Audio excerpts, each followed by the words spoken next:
శ్రీమాత్రే నమః. అమ్మకు ప్రేమతో ఛానల్కి స్వాగతం. అందరికీ కూడా ఆ అమ్మవారి ఆశీస్సులు ఉండాలని మనస్ఫూర్తిగా తల్లిని వేడుకుంటూ ఈరోజు తెలుసుకుపోయేది శనివారం యొక్క ప్రాముఖ్యత. ఎవరైతే వింటారో వారికి సకల శనిగ్రహ దోషాలు తొలగిపోయి స్వామివారి యొక్క సంపూర్ణ అనుగ్రహం కలుగుతుంది. కాబట్టి భక్తి శ్రద్ధలతో ఒకానొకనాడు బృగదశ్వుడు అనేటువంటి ఒక బ్రాహ్మణుడు ఉండేవాడు. మునిపాండవుల వద్దకు వస్తాడు.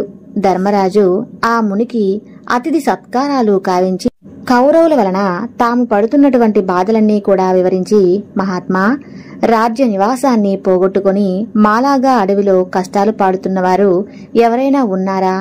అలా ఉంటే చెప్పండి అని అడుగుతాడు.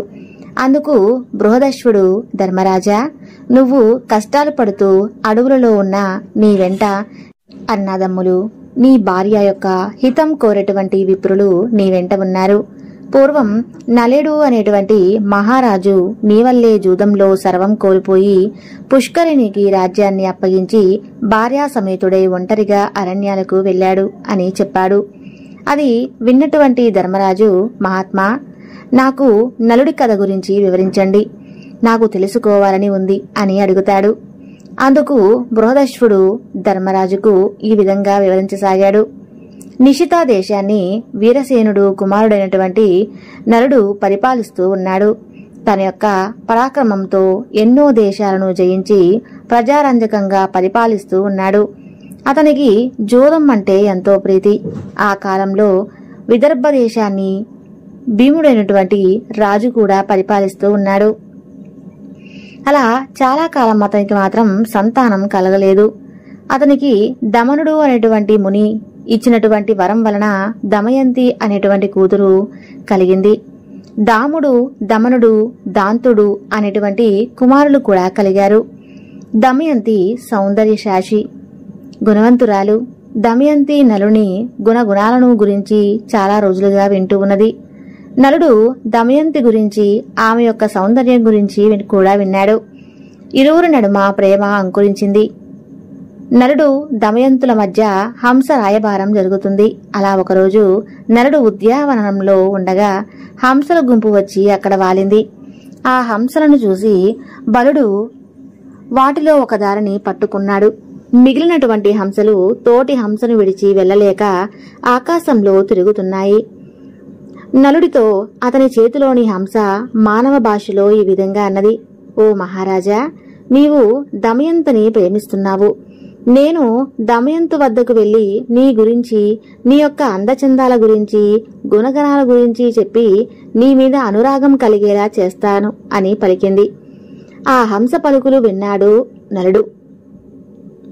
ఆనందం పడి దానిని విడిచిపెట్టాడు. ఇచ్చినటువంటి మాట ప్రకారం ఆ హంస విదర్భ దేశానికి ఎగిరిపోయింది. అనంతరం ముందు విహారిస్తూ ఉన్నటువంటి హంసను చూసి దమయంతి ముచ్చటపడింది. చెలికెత్తల సహాయంతో దమయంతి ఆ హంసను పట్టుకుంది. ఆ హంస దమయంతితో, దమయంతి, నేను నీ యొక్క హృదయేశ్వరుడైనటువంటి నలుడి వద్ద నుండి వచ్చాను. నలుడు సౌందర్యవంతుడు, సంపన్నుడు, సద్గుణవంతుడు. నీవు సౌందర్యంలో, గుణంలో అతనికి తగిన దానివి. అతనికి భార్య అయితే నీకు రాణింపు అని పలికింది. అందుకు దమయంతి, ఓ హంస, నలుడి గురించి నాకు ఏ విధంగా అయితే చెప్పావో అలాగే నలుడిని నా గురించి కూడా చెప్పు. ఆ హంస అలాగే చేస్తుంది. ఇలా ఇరువురికి ఒకరిపై ఒకరకు అనురాగం అధికమైంది. నలుడు దమయంతుల ప్రణయ విషయం దమయంతి చెలికెత్తల ద్వారా తెలుసుకున్నట్లు భీమ మహారాజు కుమార్తెకు స్వయంవరం ప్రకటించాడు. ఆహ్వానాన్ని అందుకున్నటువంటి రాజులందరూ కూడా స్వయంవరానికి విచ్చేశారు. అందులో నలుడు కూడా ఉన్నాడు. ఇక భీమవరానికి రాజు ప్రకటించగా అందరూ పోతున్నారు. ఇంద్రునికి దమయంతి స్వయంవర విశేషం తెలిసి దిక్పాలకులతో స్వయంవరానికి బయలుదేరాడు. మార్గమధ్యంలో నలుని చూసినటువంటి ఇంద్రుడు నలుడితో, నిషిధరాజా, నీవు నాకు దూతగా పనిచేయి అని అంటాడు. నాడు అలానే చేస్తాను. ఇంతకీ మీకేం చేయాలి ఇంద్రా అని అంటాడు నలుడు. నేను ఇంద్రుడను, వీరు నా దిక్పాలకులు, నీవు పోయి దమయంతికి మా గురించి చెప్పి ఆమె మమ్ములను వరించేలా చేయాలి అని అంటాడు. ఇంద్రునితో, అయ్యా నీకిది ధర్మమా? నేను కూడా అదే పని మీద పోతున్నాను కదా అని అంటాడు నలుడు.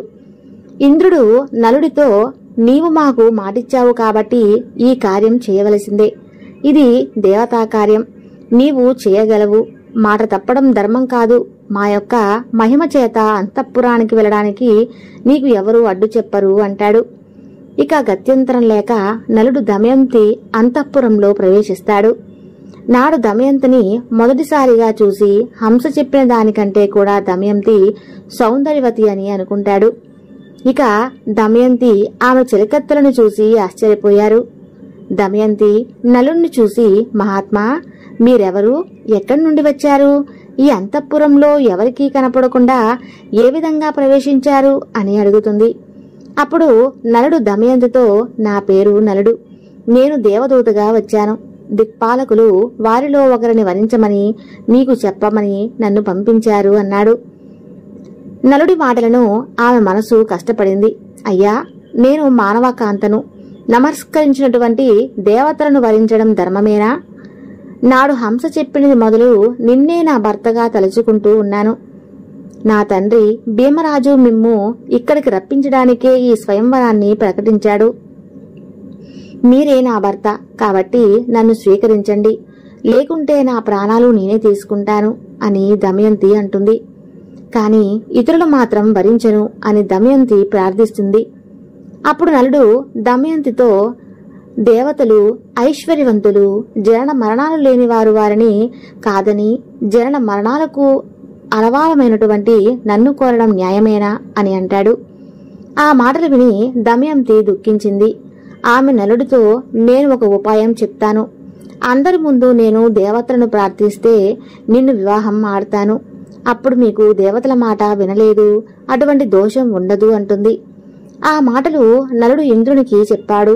ఇది విన్నటువంటి దిక్పాలకులు, దమయంతి మమ్మల్ని ఏ విధంగా వరించదో మేము చూస్తాము అని అందరూ కూడా నలుని రూపంలో స్వయంవరానికి వచ్చారు. స్వయంవరం మండపంలో ఒకేసారి 5 నలుళ్ళు కనిపించారు.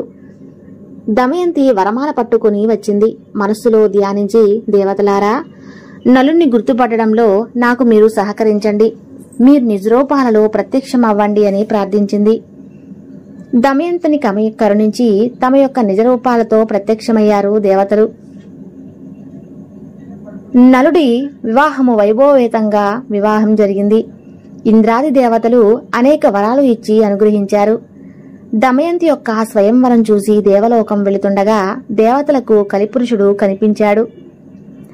ఇంద్రుడు కలిపురుషుణ్ణి చూసి, ఎక్కడికి పోతున్నావు అని అడుగుతాడు. భూలోకంలో జరుగుతున్నటువంటి దమయంతి స్వయంవరానికి పోతున్నాను అని అంటాడు. ఆ మాటలకు వారు నవ్వి, దమయంతి స్వయంవరం జరిగిపోయింది, ఆమె నలుణ్ణి వివాహమాడింది అని అంటాడు. కాలికి కోపం వస్తుంది. ఆ తర్వాత నలుణ్ణి రాజ్యభ్రష్టుణ్ణి చేసి వారివురికి ఉద్యోగం కల్పించాలి అని అనుకుంటాడు. నలుడు ధర్మాత్ముడు. ప్రవేశానికి చాలా కాలానికి గాని అవకాశం రాలేదు. అలా ఒకరోజు నలుడు మూత్ర విసర్జన చేసి పాద ప్రక్షాళన చేయకుండా సంధ్యావందనం చేశాడు. ఆ యొక్క ఆంశయాన్ని ఆధారం చేసుకున్నటువంటి అతనిలోకి ప్రవేశించాడు. ఆ తర్వాత నలుగు యొక్క దయాదేనటువంటి పుష్కరిణి వద్దకు వెళ్లిన లోనికి జోదా వ్యసనం ఉందని అతనితో జోదమాడి అతని రాజ్యాన్ని గెలవచ్చని నమ్మి బలికాడు. బ్రాహ్మణ వేషంలో పుష్కరిణితో నలుడి వద్దకు వెళ్లి ఇలా ఆహ్వానించాడు. మీరు దానికొస్తే జూదానికి వస్తే ధర్మం కాదని నలుడు జోదమాడని అంగీకరించాడు. ఆ తర్వాత జోరు మొదలైంది. నలుడు తన యొక్క రాజ్యాన్ని సంపదలను వరుసగా పోగొట్టుకుంటున్నాడు.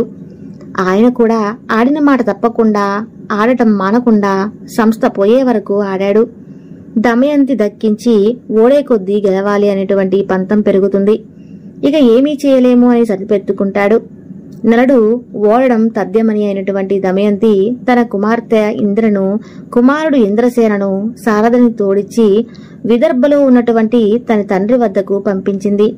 ఆ తర్వాత జూదంలో సర్వం పోగొట్టుకున్నటువంటి ఈ విషయాన్ని నలుడు చూడటానికి ఎవరూ లేరు, రాలేరు. ఆకలికి తట్టుకోలేకపోయాడు నలుడు. ఆకాశంలో ఎగురుతున్న పక్షులను పట్టడానికి తన యొక్క పైన ఉన్న వస్త్రాన్ని వాడి వాటి మీద విసిరాడు. ఆ పక్షులు ఆ వస్త్రంతో సహా ఎగిరిపోయాయి. నలుడి కేతబడి తన భార్య కొంగును వస్త్రంగా కప్పుకున్నాడు.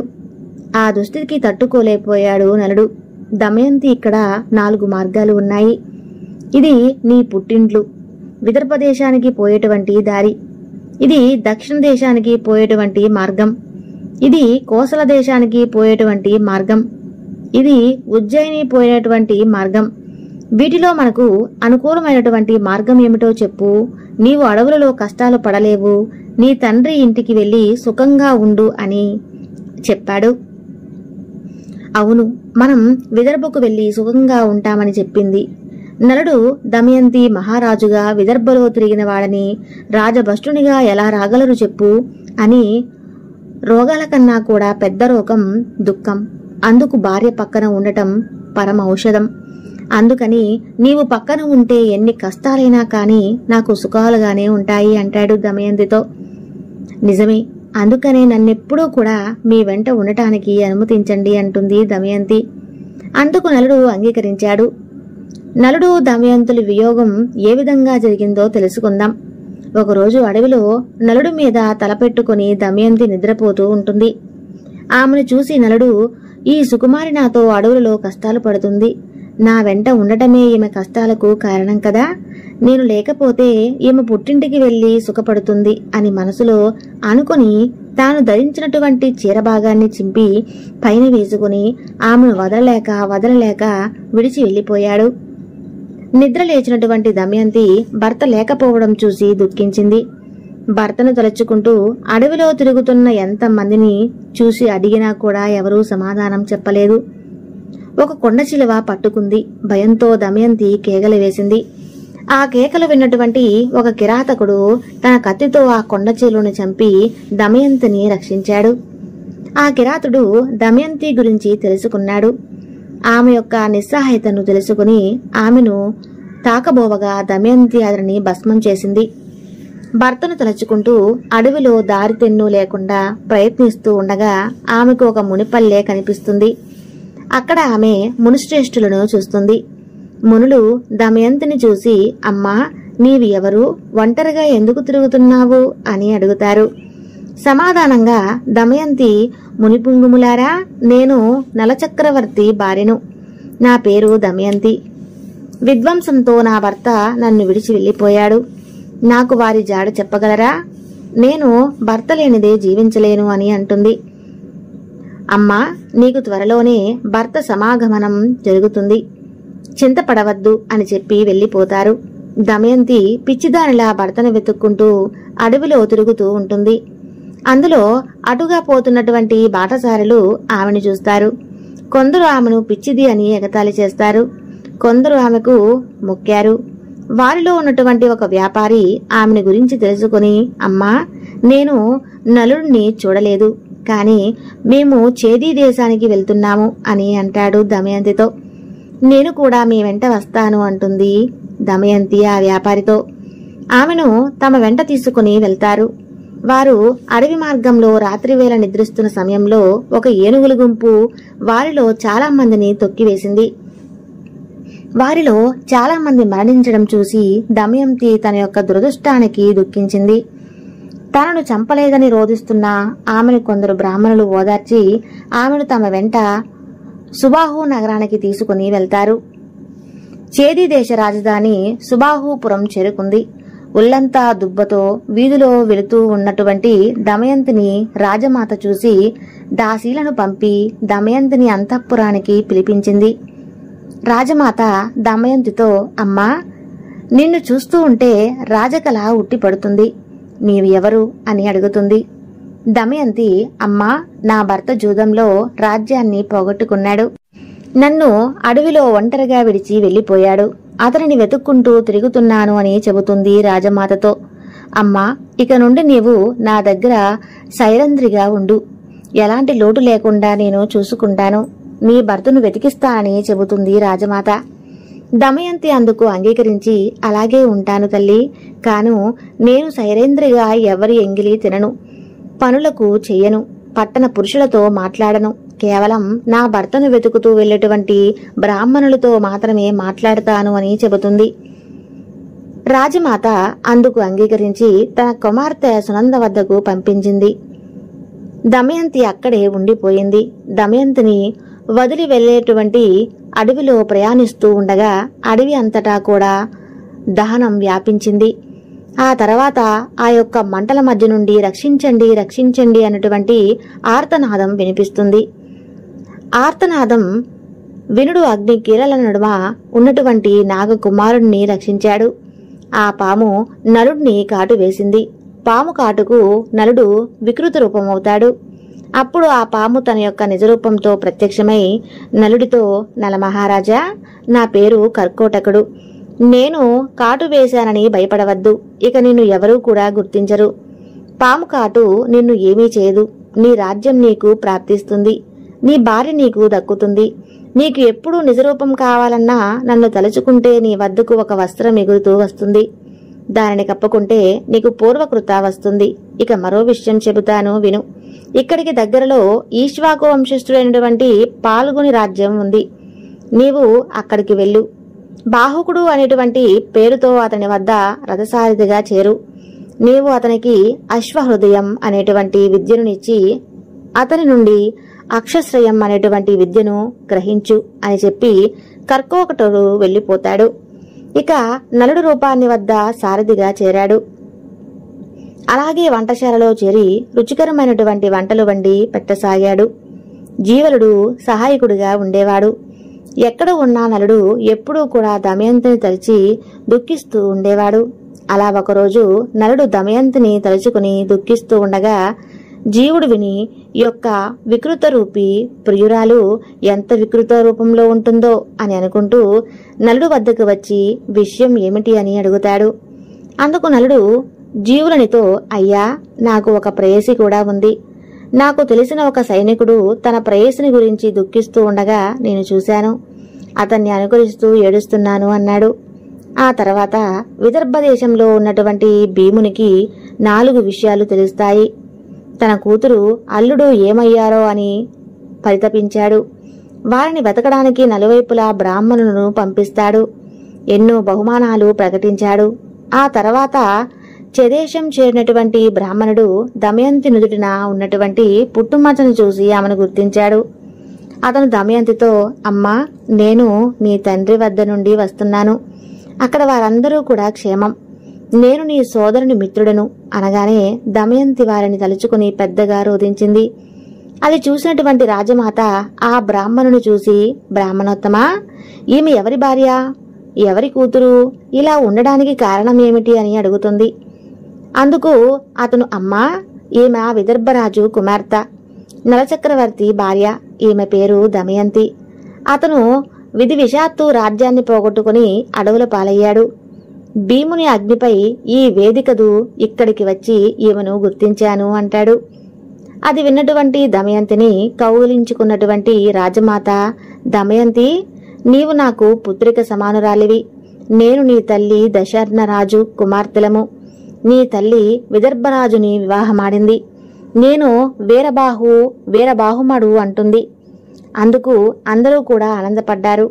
దమయంతి బ్రాహ్మణునితో పుట్టింటికి ప్రయాణమయ్యింది. కాని రాజసౌధంలో ఉన్నప్పటికీ దమయంతి మాత్రం భర్త వియోగంతో బాధపడుతూనే ఉండేది. ఆమె తన తండ్రితో, నా భర్తను తక్షణం వెతికించండి తండ్రి, ఆయన లేకుండా నేను బ్రతకలేను అంటుంది. భీముడు వెంటనే బ్రాహ్మణుడు పిలిపించి నలుణ్ణి వెతకడానికి అందరికీ బడులకు చెప్పాడు. వారితో దమయంతి ఇలా చెప్పింది, నా భర్త ఇప్పుడు రాజ్యభ్రష్టుడు కాబట్టి మారువేషంలో ఉంటాడు. మీరు వెళ్ళినటువంటి రాజ్యసభలో ఈ విధంగా ప్రకటించండి, నీవు సత్యసంధుడువు, కాని నీ సతి వచ్చి చావు ఆమె సగం వస్త్రం ధరించి వెళ్లిపోయావు. అలా చేయడం ధర్మమా? నాపై కరుణ చూపు అని చెప్పండి. ఈ మాటకు ఎవరైనా కాని రోషపడి బదులిస్తే నా వద్దకు వచ్చి చెప్పండి అంటుంది. అలా నలుణ్ణి వెతకడానికి వెళ్లిన వారందరూ కూడా నలుడు జాడ తెలియక పోయిన వారిలో పర్ణాదుడు అనేటువంటి విప్రుడు దమయంతితో, అమ్మా, నేను ఋతుపర్ణుని రాజ్యంలో నీవు చెప్పిన విధంగా చెప్పాను. అక్కడ ఒక వంటవాడు సారథి అయినటువంటి బాహుకుడు అనేవాడు నన్ను రహస్యంగా కలుసుకుని, అయ్యా, భర్త కష్టాల్లో ఉన్నా సహించి ఆదరించేటువంటి భార్య ఈ లోకంలోనూ పరలోకంలోనూ సుఖపడుతుంది అని అన్నాడు అని దమయంతితో చెప్పాడు. దమయంతి ఆలోచించగా అతను నలుడు కాకపోతే అలా ఎందుకు బదిలిస్తాడు అనుకుంటుంది. ఇక తన అనుమానం ముడిలా అనిపించింది. పక్కన ఉన్నవారికి కూడా అదే సందేహం కలిగింది. భూలోకంలో నలుడు మాత్రమే ఇలాంటి నైపుణ్యం ఉంది, కాని ఈ కురీపీ నరిలా అవుతాడు అని మనసులో అనుకుంటాడు. ఇంతలో ఋతుపర్ణుని ఉత్తరీయం జారి కింద పడింది. బాహుక రథం ఆపు, దిగి ఉత్తరీయం తీసుకుని వస్తాను అని అన్నాడు. బాహుకుడు, మహారాజా, మనం ఆమడు దూరం వచ్చేశాం, అంత దూరం నడుచుకుంటూ ఎలా తీసుకురాగలడు అన్నాడు. అతని రథసారథ్యానికి ఋతుపర్ణుడు ఆశ్చర్యకితురయ్యాడు. ఆ యొక్క పరిజ్ఞానాన్ని బాహుకి చూపించాలని అటువంటి ఆసక్తి కలిగింది. ఆ తర్వాత అంతలో ఒక పెద్ద వృక్షాన్ని తాడింది. ఋతుపర్ణుడు బాహుకునితో చెప్పగలను అని అన్నాడు. బాహుకుడు, చెప్పండి మహారాజా అని అడిగాడు. ఋతుపర్ణుడు చెప్పాడు. లెక్కించి చూస్తే నా నలుడి రాక నాకు గుర్తుపడుతుంది, నా నలుడి రాక నాకు తెలియదా అని అనుకుని వస్తుంది. కాని రక్తంలో ఋతుపర్ణుని చూసి నిరాశ చెందింది. భీముడు ఎంతో ఆనందంతో ఋతుపర్ణుణ్ణి ఆహ్వానించి చూపించాడు, కనిపించలేదు. బాహుకుడు రథాన్ని అశ్వశాలలో నిలిపి సేద తీరాడు. దమయంతి తన దాసితో వచ్చింది. ఋతుపర్ణ, మహారాజు అతని సారథివారు, నేడు వారు నాకు బాగా తెలుసు, కాని వారి వెంట ఉన్నటువంటి గురువు ఎవరు? అతనిని చూసి నా మనసు పరవశించిపోతుంది. అతని వివరాలు తెలుసుకొని రాణి పంపించింది. దాసి నలుని వద్దకు వచ్చి, అయ్యా, రాకుమారిని యొక్క యోగక్షేమాలు కనుక్కొని రమ్మంది అని చెప్పింది. నలుడు, మీ రాకుమారి స్వయంవరం ప్రకటించారు కదా, దానికి నేను మహారాజును ఒక్క రోజులో 100 ఆమడల దూరం ప్రయాణించి తీసుకువచ్చాను అని చెప్పు అంటాడు. మీతో వచ్చినటువంటి 3వ వ్యక్తి ఎవరు అని దాసి అడిగింది. నలుడు, అతను వార్నేయుడు, ఇంతకు ముందు నలుని సారథి అని అంటాడు. దాసి అతనికి నలుని జాడ తెలుసు కదా అని అడుగుతుంది. నలుడు దాసితో తన రాజ్యాన్ని పోగొట్టుకునే ముందు నలుడు తన పిల్లల్నిచ్చి వృష్టి విదర్భకు పంపించాడు. ఆ తర్వాత ఋతుపర్ణుడి వద్ద సారథియా, నలుడు తనను ప్రాణపదంగా చూసేటువంటి భార్యను నిర్దాక్షిణ్యంగా అడవిలో విడిచి వెళ్లిపోయాడు. అప్పుడు దమయంతి నలుడు విడిచి వెళ్లిపోయినటువంటి సగం చీర ధరించి కాలం గడుపుతుంది. సందేహం లేదు, ఇవి నలుడి వంటలే అని గ్రహించి దాసితో తన పిల్లలను నలుడు వద్దకు పంపించింది. నలుడు వారిని చూసి చలించి ఎత్తుకుని ముద్దాడాడు. దాసితో, అమ్మా, ఏమీ అనుకోవద్దు, చూస్తే నీవు నా సర్వస్వం పెట్టి నాతో ఆడతావా లేదా నాతో యుద్ధం చేయి, ఎవరు గెలిస్తే వారిదే రాజ్యం, నీకేది ఇష్టమో కాదో నిర్ణయించుకో అంటాడు పుష్కరుడు. జోదప్రియుడు, పైగా ఒకసారి జోదమాడి గెలిచాడు కాబట్టి అతను నీతో నిజమే ఆడతాడు అంటాడు. ఇక నలుడు పుష్కరునితో జోదమాడి రాజ్యాన్ని గెలుచుకున్నాడు. పుష్కరునితో, పుష్కరా, నేనిదివరకు నీతో జోదమాడినప్పుడు నన్ను కాళీ ఆవహించి ఉన్నాడు కాబట్టి నేను ఓడిపోయాను. నీ బలం వలన కాదు, నీవు నా పైన తండ్రి కుమారుడు కాబట్టి విష ప్రయోగం నుండి బాధలు, చెడు విషయాలలో నిలబడడం వారిని ఎప్పుడూ కూడా అంటావు. కర్కోటకుడు అనేటువంటి నాగుని దమయంతిని పుణ్యశ్లోక అయినటువంటి నలునిరు చరిత్ర మరొక చక్కని వివరణతో మరలా కలుసుకుందాం. నమస్కారం.